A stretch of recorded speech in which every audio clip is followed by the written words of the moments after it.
we've been talking about this one for a little while. I think we had an idea of what we were going to get here, especially with the trailers and the things that, we've gotten from James Gunn. So we had an expectation going into the show. You've also predicted some things leading up to this. Let's start slow. What did you think about the first episode, the small town feel, the relationship between the two? What'd you think?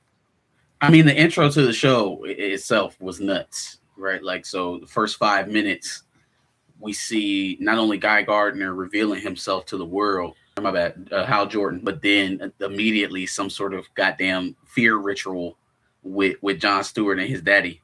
The whole shoot an apple off the top of your head. Very intense stakes. One thing I noticed early about this show that I like is the score. I like the score because there are a lot of parts in this show that otherwise would be very bland and would kind of feel uneventful. I think the score does a good job of bridging you in between the more exciting parts of the series, which we got. It's really funny, man, to think back on some of the early criticisms from the first trailer. Oh, it's not enough green. They didn't say the mantra. Nobody's flying. And immediately in episode 1, we check. I kind of had faith in a show about Green Lanterns to feature Green Lanterns in some kind of way, but I guess there was, others who were on the other side of that fence. I like that there was a part where the sheriff in Nebraska asked John, like, it must be hard to work for somebody you don't respect. And then it kind of puts it in perspective how John actually feels about Hal, right? Like, no, man, I respect him. Like, I may be sitting up here and putting on a good face when he's in front of me, but I actually respect him in this position that he's in. Probably have for a long time, seeing that he's been tracking him since he was a kid. So, adding a little bit of depth to the story, a little bit of more complexion to the characters, a little bit in that relationship. For what it was, I think it was a solid pilot.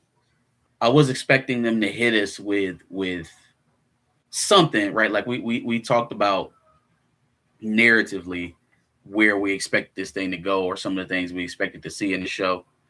Wasn't the right person, but was for sure the direction we were going in. And I mean, a lot of that came from them teasing it as a True Detective-like show. I'm like, all right, cool. So we already know that there's going to be some sort of major death that sets all of this stuff off. Whatever was going on the football field didn't feel big enough, didn't feel like, or at least that they were showing it too much for that to be the main, storyline, the main crime that they're actually hunting down. It made more sense for it to be a death of a lantern. What'd you think about Chandler and Aaron Pierre's chemistry? First of all, as actors, I think both of them are doing an amazing job, obviously, but I don't think there was ever any doubt that Kyle Chandler and Aaron Pierre could do the job of, what we're looking at here. I did think that Hal Jordan's character was going to be a little bit more like how he was when we saw him at the very beginning, more so than this just kind of, as it develops, he kind of becomes this like has-been almost a little bit, which I think also leads into the chemistry between the characters themselves. Like, I think, you're looking at Aaron Pierre, John Stewart's character, looking at a guy that he once admired, and then kind of seeing, this is now behind the curtains, this is the real guy. I think that duality plays itself pretty well, honestly. You talked about the kind of shabby nature that Hal shows up in when we see him with John, adult John, 2016. Mm-hmm. I like it because it's laying out the roadmap pretty clearly for you, right? Like, this is the establishment. This is what was. This is the old guard, and this is the new hotness. And that's what I expected to see out of this series, right? Like, the point of all this, as much as we'd like to see some Lanterns world building in a show called The Lanterns, and, looking at certain supporting characters, and we'll get some bits of Sinestro here in this season and stuff like that. You like to have an idea of who the Lantern is coming out of this, right? And so it disrespect. I love Nathan Fillion, my guy, to the death of me. But that's not right. That's obviously not the one. Hal being casted as Kyle Chandler kind of tips the hat to who they're actually pushing as the Lantern, right? Obviously, Lanterns are core, more of a space police force than anything, but who's going to be featured as the Lantern on the Justice League, and other big time DCU films, another Superman, a Wonder Woman, a Flash in the future. Who's going to be that guy that you have bouncing around in all these films? It's setting Aaron Pierre up to ascend by the end of this series. Yeah. So I like the arrangement. I don't feel like it disrespects the character of Hal. I feel like it more so shows him in a position that's unfamiliar from other iterations, in that Hal is not the young, brash, witty gunslinger. He's the old, wily vet now. And so he would be an elder statesman on a team like a Justice League now, as compared to being a young gun. And so how does that play when now he has to train John Stewart and put him into the position he'll eventually slide into? So beyond the story that they're actually telling, the narrative, the plot, which is tight so far, there's also this subtext of like retirement and being replaced and ascending into big shoes, the shoes of your idol and stuff like that. So there's a lot of subtext in there that feeds into the story as well. Absolutely. I think the thing that I like the most is that John Stewart, obviously coming from the background, his father and all the things that he's done to get to this point.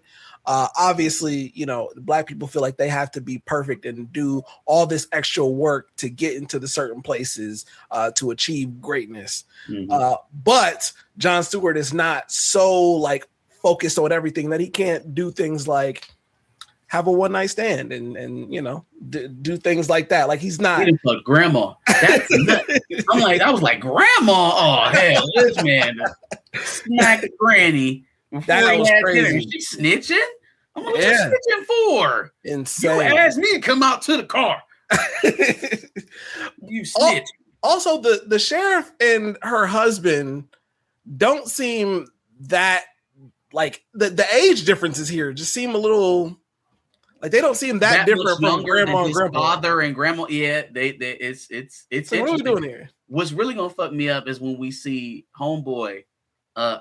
His name is escaping me, but the guy who plays John's father, how they age him up, right?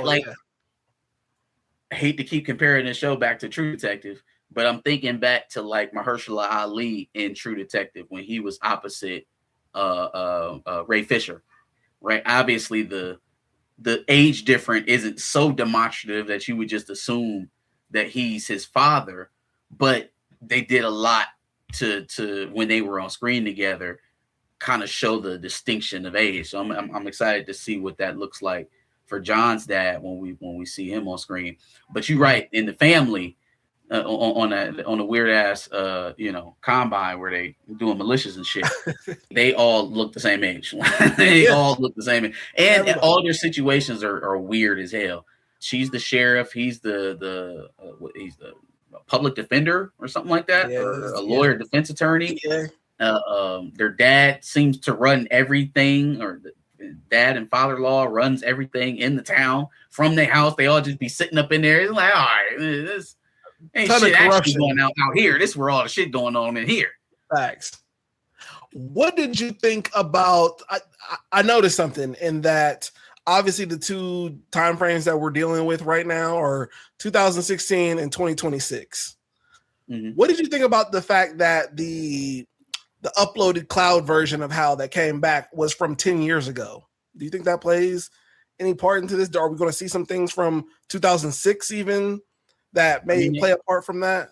It could be. They said, or he explained that it's standard Lantern protocol to back up your likeness, for situations like this. I don't know. I don't know if they'll take us back to 2006. They may. What was interesting is as like in the first 5 minutes where he shot the apple off his head, when John's dad shot his apple off his head, after he had watched the reveal of Hal Jordan and found out his name and stuff, it was almost like it was like a plan like that's what he was training his son to do, was to eventually become a lantern. He is oh, you know his name now? All right, come on, let's go train to be a lantern. Let's go ahead and do this lantern training. This is fucked up ass child abuse. Facts. When he was talking on the phone to him, he was like, hey, how you doing? Are you ready to go? You know this shit's yours. Like it was almost like, you know, this has been our plan since you were a young child. Like, you just go ahead, complete the task so you can get what's rightfully yours. Yeah. The alien obviously said the oath instead of like obviously a lantern saying the oath. Mm-hmm. And to me, it just feels like that was a way for DC or you know, James Gunn and Saffron's DC to say we're doing things our way, as opposed to like the lantern is going to say the oath when he gets the ring and yada yada yada. I thought that was a little interesting. It would have been a little bit on the nose, I guess, to see it happening, but it happened. That was the point. We needed to hear it, so it was in there. Be too hard on them. All right, so yes, Hal Jordan is the death. You were thinking that maybe it was Guy Gardner, and then we saw the trailer. I still kind of feel like it should have been Guy. So when is can we Google this right now? What year is Superman happening canonically? Canonically, at least right now, he's supposed to be younger than Hal Jordan.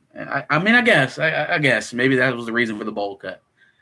But yeah, I feel like it should have been Guy, and them investigating Guy's death.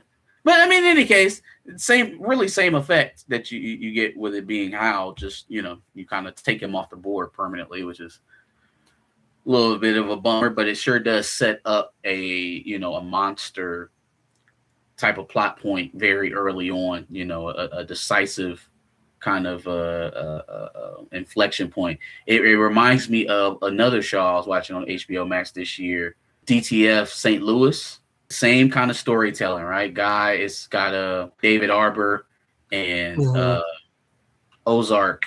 Jason Bateman. All right, and they're best friends, but then he ends up sleeping with his wife's friend, but then he finds out about it and he cool with it because he got a broke off wiener.